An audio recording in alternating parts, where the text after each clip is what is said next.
Well, ask most people what makes a great city, and a vibrant cultural community usually is near the top of the list. But covering the BSO, the local museums, and theatrical productions requires staff. And yes, that takes money. So as media outlets grapple with tighter budgets, they often find this is an easy place to make cuts. The site uses concerts as a place for people to meet face-to-face for the very first time. It wasn't long ago that all of Boston's nightly newscasts featured a full-time arts reporter covering a busy art scene. Here's how it starts, and here's how it ends. The productions still come to town, and so do the exhibits and concerts, but cultural reporters are gone. And now the newspapers are cutting back too. The Boston Globe, the Boston Herald, and the Metro West Daily News have all cut back on arts coverage. The Globe has specifically cut back its coverage of gallery shows, something editor Brian McGrory recently defended. We're really not cutting the arts in any significant way because we realize this is a booming arts and culture city right now. Over at the Herald, 2 longtime staff arts reporters have been reassigned as freelancers, prompting a nasty letter from union officials calling the action unacceptable and bordering on despicable. But in a statement, the Herald says they remain absolutely committed to bringing readers a robust features section. That will be harder for the Metro West Daily News to say, which recently laid off its only arts reporter. Editor Richard Lord told Beat the Press it was a recent cost-cutting move. And that's the end. You know, Dan, I have to say I have a little bit of sympathy here. I mean, it's like, you know, you're trying to make a go of it. And the Globe is about to roll out some completely new business model and everything else soon. But, you know, I guess they look at it as if you get enough of it, you get movie reviews, and if you have, you know, your toe in the water, it's better than nothing. I mean, they're not going to fire their entire and I mean, art staff. There's 2 things going on here, and I'm not talking just about the Globe, but more generally. First of all, I do think that the internet has really changed the equation for arts reporting, in which a lot of people are perfectly happy to get reviews from amateurs on various sites. And when I say amateurs, some of this stuff is very good. I just mean that they're not getting paid. The other thing that's going on, and this is something that news organizations have struggled with for years. We struggled with this at the Boston Phoenix years ago. And that is, do we really need all of these secondary and tertiary reviews of everything, or do we want to try to really offer some value in arts-oriented features? And I think that that's been a very difficult balance to strike, but I think the Globe in particular is trying to readjust that balance right now. Well, am I right that the Globe, I tried to follow your back and forth with the paper as best I could. They're shifting freelancers from reviews to feature pieces, right?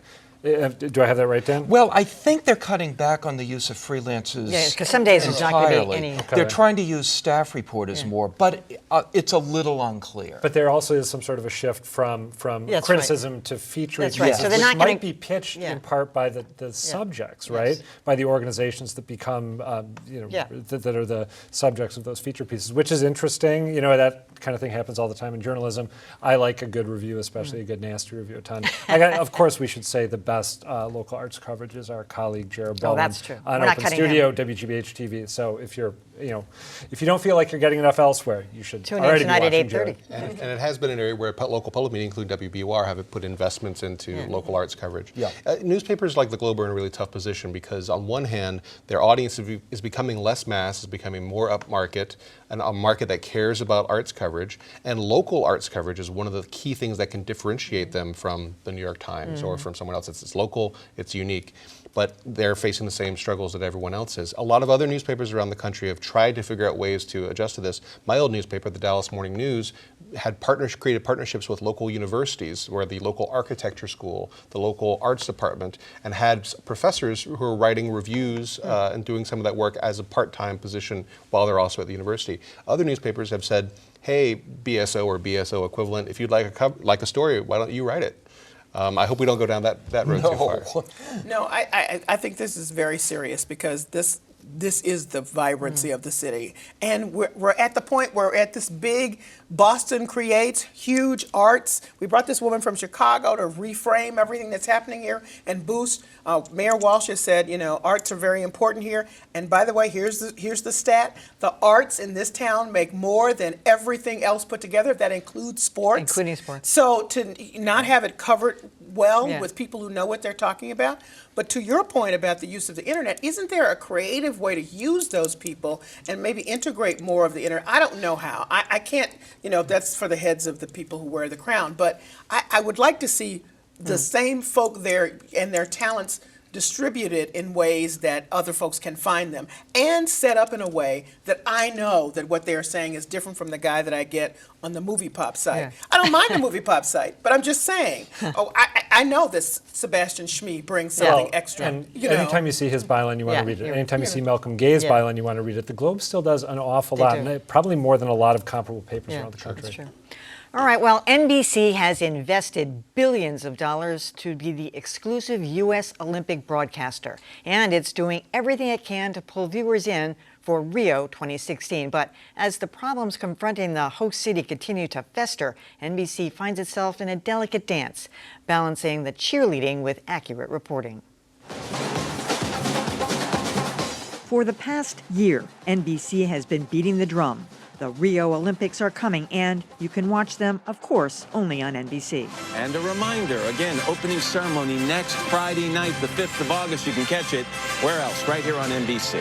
And the Peacock is strutting out all things Olympics, from fashion. Today we're getting a preview of what the athletes will be wearing to the closing ceremony. To helpful hints about hosting your own Olympic watch party. You can see down here we have Team USA, Go USA. Elsewhere, though, the cheerleading is mitigated by some grim facts and scrutiny over Rio de Janeiro's fitness to host the Games. Police say a mutilated body has washed up on Copacabana Beach. Safety is not the only concern. There are also worries about Zika. One health official saying the Games should be postponed. The problems are so profound, some media outlets are openly predicting an Olympic-sized disaster, something even NBC has had to acknowledge. Inflation is now rampant. The country's leadership is in turmoil. There's the question of water quality at Olympic venues such as sailing. But as in past games at Sochi and London, which both face their own challenges, NBC is taking the glass half full approach. An Olympics demands a spectacle, and Rio will certainly deliver. Question is, what kind of spectacle? Well, talk about sympathy. I mean, you gotta, you know, the Olympics is such a grand event. What are they going to do? You know, turn everybody off and make sure nobody comes? I mean, that's, you know. Why don't they host it in Boston? I mean, you know. Great idea. A week, I'm sure they could get ready. Probably could. But, you know, ABC had this same issue, you know, for years and years when they were the host for the Olympics, you know, so you can't really balance it. Now there's no separation between news and sports anymore. It's really just all one big mission. So, you know, the reporters aren't going to be going out night after night after night, just, you know, ragging on the host city. Yeah, I mean, if we think back to 2004 with the Athens Olympics, there was all sorts of in the run-up, Greece is not ready, they're not going to be able to do this. Same thing with Sochi. And in both cases, once the games started, that all faded into the background. Now, there's a question, is Rio going to be another one of those cases, or is Rio going to be a disaster? And I think we're going to, you know, the Zika virus question, you know, is going to be something that I think is going to be getting news coverage throughout as athletes get infected and other, you know, as local dignitaries get infected. I was interviewed this past week by a Brazilian reporter who wanted to have American media experts talk about how the coverage is looking here, because they are terribly concerned about the vision that other people are getting in Brazil, and that concern is going to go through the next few weeks. How long do these Olympics go on? 2 weeks. 2 weeks? Okay, so for 2 weeks I can avoid NBC. I love the Olympics. Yeah, I know you do. I don't. If they would Boston, add 2028. If they would add baseball to the Olympics, maybe I would watch. More seriously, you know, obviously we've got big problems here: a political crisis, a disease crisis. I don't know whether this is going to end up looking like the kind of spectacle that they want on TV or not. But regardless, there's some very, very serious stuff going on there. And I think it argues for a permanent venue for the Olympics. Why not put it in Greece? That's where it all started. Well, they've got a problem. They got big problems because even if they cheerlead it all day long, the other networks see this as a vibrant opportunity to go right at them. And this is more. Pretty much every place they've gone, there's been some political caca going on. This is more than political caca. We have international in the water. doctors saying, do not go. We have athletes who've already said, I am not going. This is a big mess. It's just a big mess. I have to think, I came to the conclusion that maybe these things should have been canceled because there's too much going on health-wise. We can't even get to bodies found on the beach and the rest. But trust, there's going to be a lot of that covered. And the only reason that they weren't canceled is because it is this gargantuan corporate event. Oh, I miss the days, everyone romanticizes their childhood, but growing up in the 70s and 80s, I always thought of the Olympics, there was like a purity to it. They were more legitimately amateur than they have become today. We didn't know about doping and are